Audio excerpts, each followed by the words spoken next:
Pinatikos po ni Pangulong Rodrigo Duterte ang mga senador matapos po ang pagpapakulong ng Senate Blue Ribbon Committee sa ilang opisyal ng Pharmaly Pharmaceuticals dahil sa paligoy-ligoy na mga pagsagot nito sa gitna ho ng investigasyon sa overpriced pandemic supplies.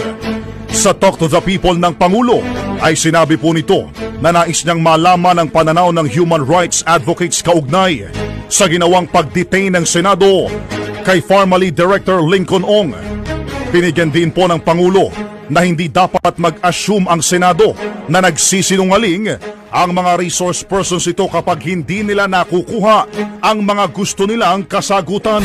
Kaya ba kayo nag-iimbestiga to find out the truth? So because if the truth is already there with you, what's the use of looking for an answer in an investigation? Magtatanong kayo. Kung ayaw ninyo yung sagot, magagalit kayo. Tapos you threaten, we will cite you in contempt and we can detain you forever. Naniniwala rin ang Pangulo na masigit pa sa martial law ang ginagawa ng mga senador ngayon. Alam ko ba ayaw ng mga taong Pilipinas ng martial law? Tignan mo yung ginagawa ng Senado ngayon. It is just more than a martial law. Moti pa martial law, dali ka pa doon sa korte ng military or at least it's a court before you were held before a military or a civilian as they wanted it to be at that time. But at least Inutusan po ni Pangulong Rodrigo Duterte ang Office of the Solicitor General na sabihan ang Commission on Audit na kolektahin ang 140 million pesos na halaga ng government funds mula kay Senator Richard Gordon.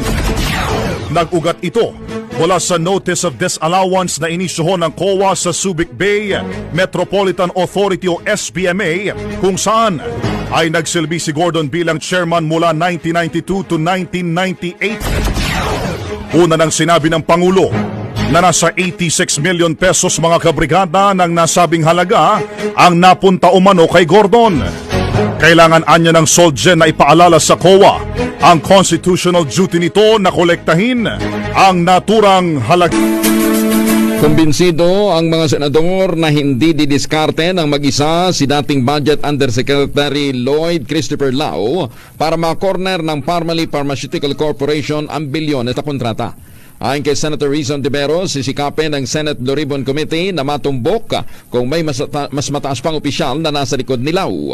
Dahil dito, hindi inaalis ni Ontiveros ang posibilidad na maharap din sa pananagutan ang Pangulong Duterte dahil sa koneksyon kay dating Presidential Advisor Michael Yang. Sabi ni Ontiveros, sa susunod na Senate hearing, mas marami pang misteryo ang lalabas.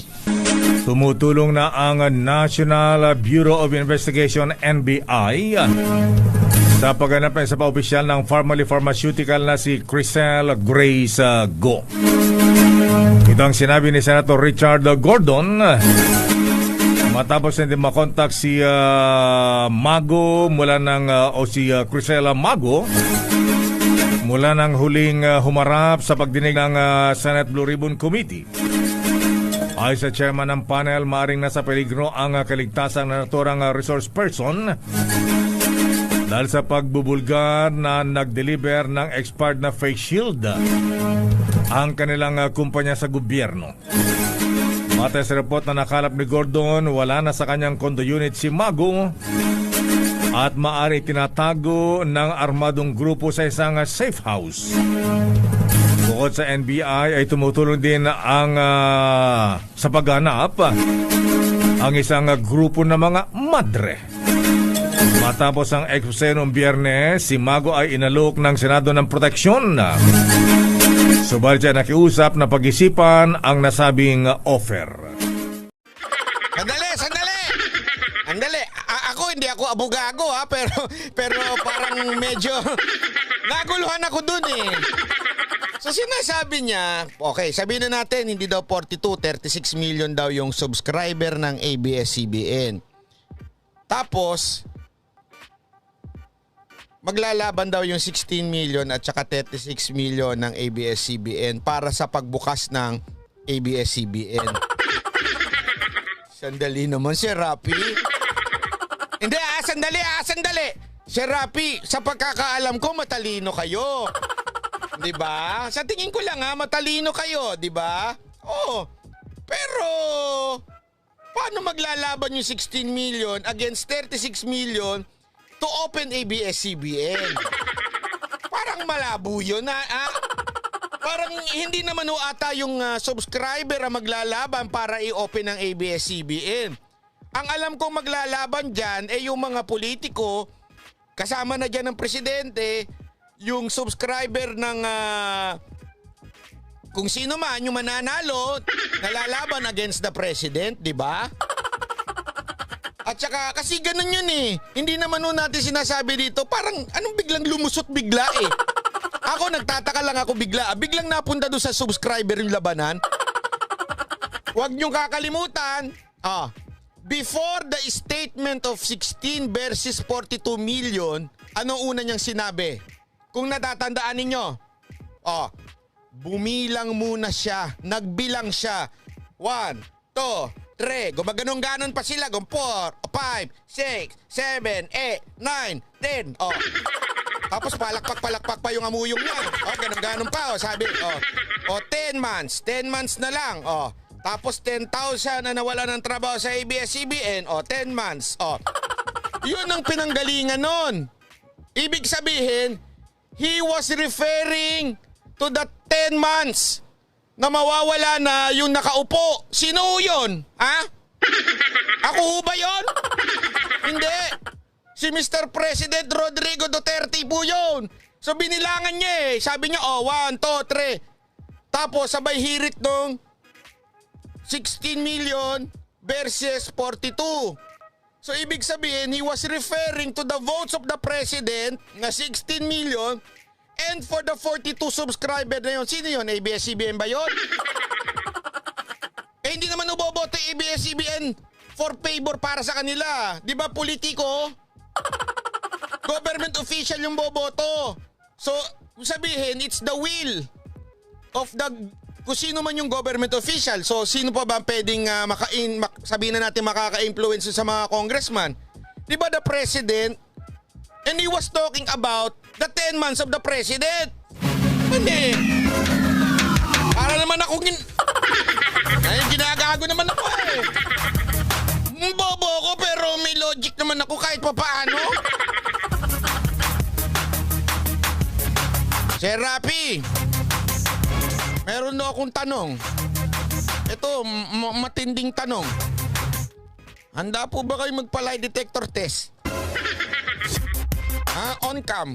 Di ba mahilig siya magpaganyan? Yung lie detector test. On cam. Hindi. Ito ako, sabi ko nga sa inyo, idol na idol ko yan si Sir Rapi. Ang taso ng tingin ko dyan. Parang kasing taas ng araw. Sobrang hanga ako dyan kay Sir Rapi. Kaya lang, medyo yung palusot, medyo hindi ka tanggap-tanggap, sir. Kasi, hindi, di ba ho? Remember, every spoken words, okay?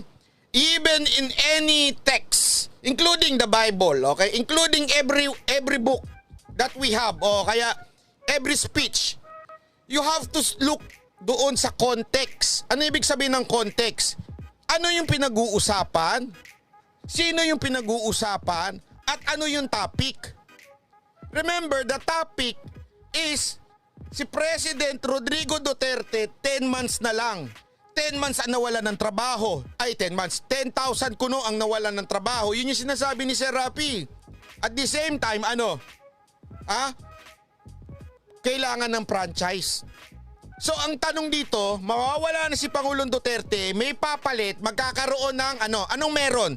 Kampanya o labanan o eleksyon. So hindi ho maglalaban ng mga subscriber ng 16 million against the ABS-CBN. Ang maglalaban no politiko sa 2022. Kaya nga binibilangan di ba? Naman Ay nako po. Sabi ko sa inyo, JRU lang ako pero kahit papaano meron akong Commonwealth. Diba? Tingnan nyo, tuloy pa natin yung kanyang dahilan. Voters na bumoto kay President Duterte. Sinabi ko, 16 million voters ni Pangulong Duterte versus 36 million subscribers ng ABS-CBN Entertainment na posibleng mag-clash next year kapag nabuksan ulit yung usapin tungkol po sa prangkisa. Paano magka-clash yun? Sorry. Pasensya na. Ayoko tong topic na to. Honestly, ayoko tong topic na to. Kasi idol ko yan eh. Kaya alam paano magka-clash yung 16 million against 42 million. Share naman oh. Hindi, kayo ho umunawa na sinasabi ni Sir Rapi. Ito pinabalanse, salamat po. Give the benefit of the doubt kay Sir Rafi. Yan o yung habang pinanonood ko to, sabi ko, I'm giving the benefit of the doubt. Pero hindi ko magets, paano magka-clash yung 16 million against the 42 million na subscriber kuno ng ABS-CBN? Paano magka-clash yun? Magtatalpakan? Hindi, di ba ho? Nagigets ibig ko sabihin, there is no way in this entire world mag-aaway ang 16 million at 42 million. Ano, magsasalpukan? The only way na maglalaban yan is someone has to represent them. And he was talking about the presidency at that time. So, ibig sabihin, this 42 million, meron silang dapat, merong lalaban para sa kanila. Naman ang kainis naman eh. Sir Rapi, wag naman ganyan. Ayoko yan. Sir Rapi,